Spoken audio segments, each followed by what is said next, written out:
ಎಲ್ರಿಗೂ ನಮಸ್ಕಾರ. ಸ್ಯಾಟಿಸ್ಫ್ಯಾಕ್ಷನ್ನ ಮತ್ತೊಂದು ಎಪಿಸೋಡ್ಗೆ ನಿಮಗೆಲ್ಲರಿಗೂ ಸ್ವಾಗತ. ವೆಲ್ಕಮ್. ಇವತ್ತು ಸರಿಯಾದ ದಾರಿ ಬಗ್ಗೆ ಮಾತಾಡೋಣ ಅಂತ ಅಂದ್ಕೊಂಡೆ. ಕೆಲವೊಮ್ಮೆ ನಿಮ್ಗೆ ಅನಿಸುತ್ತಾ, ಯಾವತ್ತಾದರೂ ನೀವು ಸಿಂಗಲ್ ಲೇನ್ ರಸ್ತೆಗಳಲ್ಲಿ ಹೋಗ್ತಾ ಇರ್ತೀರ. ಆಗ ಬೆಳಗ್ಗೆನೇ ನಿಮಗೆ ಯಾರೋ ನಿಧಾನವಾಗಿ ನಿಮ್ಮ ಮುಂದೆ ಡ್ರೈವ್ ಮಾಡ್ಕೊಂಡು ಹೋಗ್ತಾರೆ ಅಂತ ಅನಿಸುತ್ತಾ? ಅವಾಗ ನಿಮ್ಮ ಮುಂದಿನ ಡ್ರೈವರ್ ನಿಧಾನವಾಗಿ ಡ್ರೈವ್ ಮಾಡ್ಕೊಂಡು ಹೋದಾಗ ನಿಜವಾಗ್ಲೂ ಕಿರಿಕಿರಿ ಆಗೋದಂತೂ ನಿಜ. ಆದರೆ ಸ್ಪೀಡ್ ಲಿಮಿಟ್ಗೆ ತಕ್ಕಂತೆ ಹೋಗೋ ಡ್ರೈವರ್ಗಳು ಅವ್ರು ಮಾಡ್ತಾ ಇರೋ ತಪ್ಪಾದರೂ ಏನು ಅಂತ ಒಂದು ಸರ್ತಿನಾದರೂ ಯೋಚನೆ ಮಾಡಿದ್ದೀವ?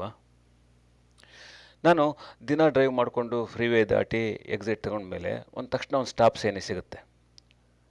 ಯೂಶ್ವಲಿ ಆ ಸ್ಟಾಪ್ ಸೇನೆಗೆ ಒಂದು ಮರ್ಯಾದೆ ತೋರಿಸ್ದಂಗೆ ಮಾಡಿ ಮತ್ತೆ ಏದು ಹೆಸರು ಬಿಡ್ತಾ ಏರಿಯನ್ನು ಹತ್ತೋ ಓಟಗಾರನಂತೆ ಮುಂದೆ ಹೋಗೋದು ನನ್ನ ಕಾರ್ಯನ ಧರ್ಮ.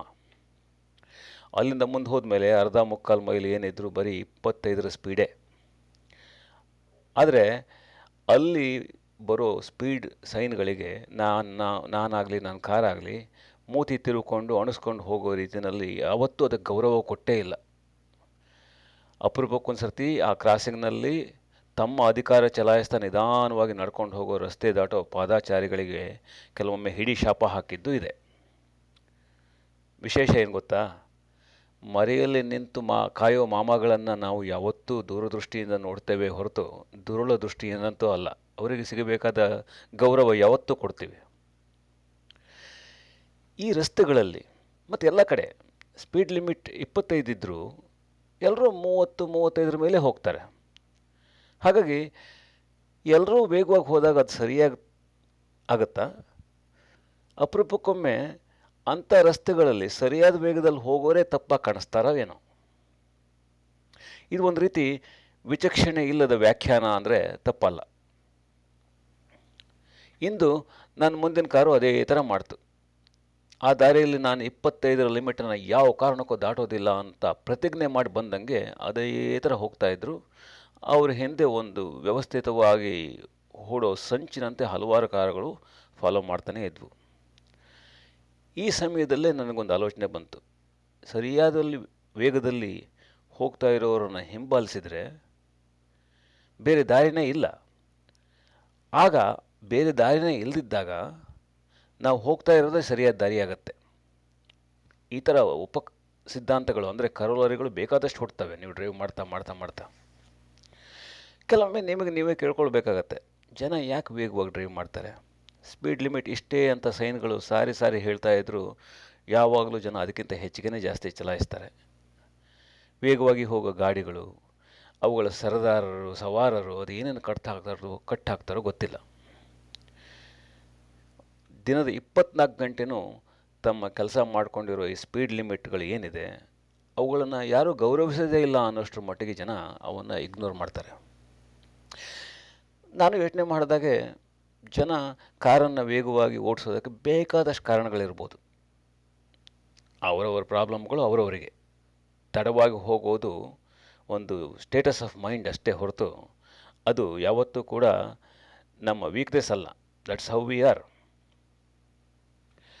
ಸಮಯಕ್ಕೆ ಸರಿಯಾಗಿ ಪಾಲನೆ ಮಾಡೋರು, ಸಮಯವನ್ನು ಕರೆಕ್ಟಾಗಿ ಅನುಸರಿಸೋರು ತಮ್ಮ ರಸ್ತೆಯಲ್ಲೂ ಕೂಡ ವೇಗದ ಮಿತಿಗೆ ಚಲಿಸ್ತಾರೆ ಅನ್ನೋದು ನನಗೇನೋ ಖಂಡಿತ ಅನಿಸುತ್ತೆ.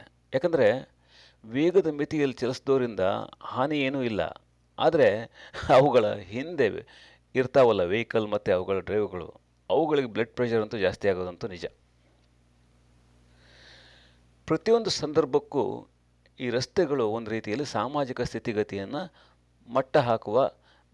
ಮಟ್ಟ ಮಾಡುವ ಲೆವೆಲರ್ಗಳಿದ್ದ ಹಾಗೆ. ಈ ರಸ್ತೆಗಳ ಮೇಲೆ ನಿಮ್ಮ ಖಾಸಗಿ ವಿಚಾರಗಳನ್ನು ಕುರಿತು ಶಾಂತವಾಗಿ ಆಗಲಿ ಉದ್ವೇಗದಿಂದ ಆಗಲಿ ಸ್ಪಂದನೆಗಳಿಗೆ ಎಲ್ಲದಕ್ಕೂ ಯಾವ ಬಿಡಿಗಾಸುಗಳು ಇಲ್ಲ. ಈ ರಸ್ತೆಗಳು ತಮ್ಮ ಹೊಳೆಯುವ ಕಪ್ಪು ಮುಖದ ಮೇಲೆ ನಿರ್ದಾಕ್ಷಿಣ್ಯವನ್ನು ಮೈವೆತ್ತುಕೊಂಡಂತೆ ಸದಾ ಸುಮ್ಮನಿರುವ ಬರೀ ವಾರ್ನಿಂಗ್ ಸೈನ್ಗಳನ್ನು ತೋರಿಸ್ತಾವಷ್ಟೆ. ಇವೆಲ್ಲವೂ ಒಂದು ವ್ಯವಸ್ಥೆ.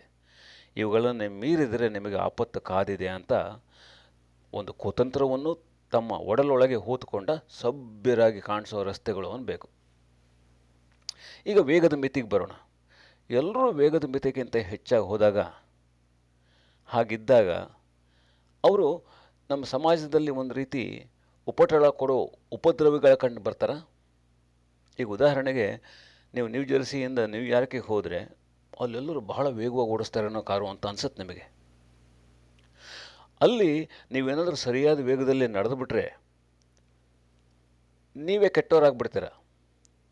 ಸೊ ನಿಮಗೆ ಬೇಕಾದ ದಾರಿಯಲ್ಲಿ ನೀವು ಸರಿಯಾದ ವೇಗದಲ್ಲಿ ನಡೀತಾ ಇದ್ದರೂ ನೀವು ಇನ್ನೊಬ್ಬರ ದುಃಖಕ್ಕೆ ಕಾರಣ ಆಗ್ಬೋದು, ಕೋಪಕ್ಕೆ ಕಾರಣ ಆಗ್ಬೋದು.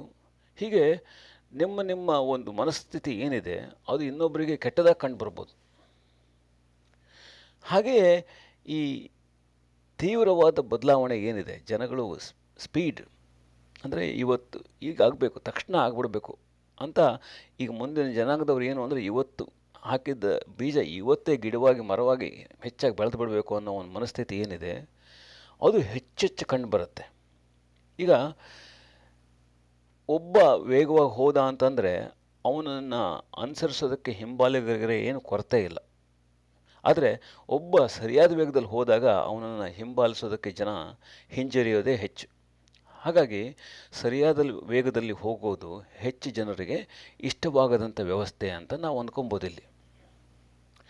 ಈಗ ನಿಮ್ಮ ಮುಂದೆ ವೇಗವಾಗಿ ಕಾರನ್ನು ಚಲಾಯಿಸ್ಕೊಂಡು ಹೋಗ್ತಾ ಇರೋರು ನಿಮ್ಮಲ್ಲಿ ಅದ್ಯಾವ ತುಡಿತ ತಲ್ಲಣಗಳನ್ನ ರೂಪಿಸ್ತಾರೋ ನಂಗೆ ಗೊತ್ತಿಲ್ಲ. ಆದರೆ ಇಂದು ನನ್ನ ಮುಂದೆ ಮಿತಿಗೆ ತಕ್ಕಂತೆ 1 ಮೈಲ್ ದೂರ ಡ್ರೈವ್ ಮಾಡ್ಕೊಂಡು ಹೋದ ಮನುಷ್ಯ ನನಗೊಬ್ಬ ಹೀರೋ ಆಗಿ ಕಂಡು ಬಂದ. ಯಾಕೆ ಅಂತಂದರೆ ಈ ಥರ ರೂಲ್ಸಿಗೆ ತಕ್ಕಂತೆ ನಡೆಯೋರೆಲ್ಲ ಒಬ್ಬ ಅನ್ಸಂಗ್ ಹೀರೋಗಳು. ನಾವು ಅಂಥವ್ರನ್ನ ಗೌರವಿಸೋದಕ್ಕೆ ಕಲಿದೇ ಇದ್ದರೆ, ಈಗ ಸಮಾಜದಲ್ಲಿ ನಾವು ನ್ಯಾಯನೀತಿಯಿಂದ ನಡೀತೇವೆ ಅನ್ನೋರನ್ನೇ ನಾವು ಗೌರವಿಸದೇ ಇದ್ದರೆ ನಾವು ಯಾವಾಗ ಪಾಠ ಕಲಿತೀವಿ? ಅಥವಾ ಅಂಥವರಿಂದ ನಾವು ಕಲಿಯೋದು ಬೇಕಾದಷ್ಟಿದೆ. ವೇಗವಾಗಿ ಹೋಗೋರನ್ನು ಫಾಲೋ ಮಾಡೋಕ್ಕೆ 1000 ಜನ ಇರ್ತಾರೆ, ಸರಿಯಾಗಿ ರಸ್ತೆಯಲ್ಲಿ ಹೋಗೋರನ್ನು ಫಾಲೋ ಮಾಡೋದಕ್ಕೆ ಬಹಳ ಕಡಿಮೆ ಜನ. ಇವತ್ತಿನ ಮಾತಿನ ಉದ್ದೇಶ ಅಂಥ ಜನಗಳಿಗೆ ನಾವು ಹೆಚ್ಚು ಗೌರವ ಕೊಡಬೇಕು ಅನ್ನೋದು.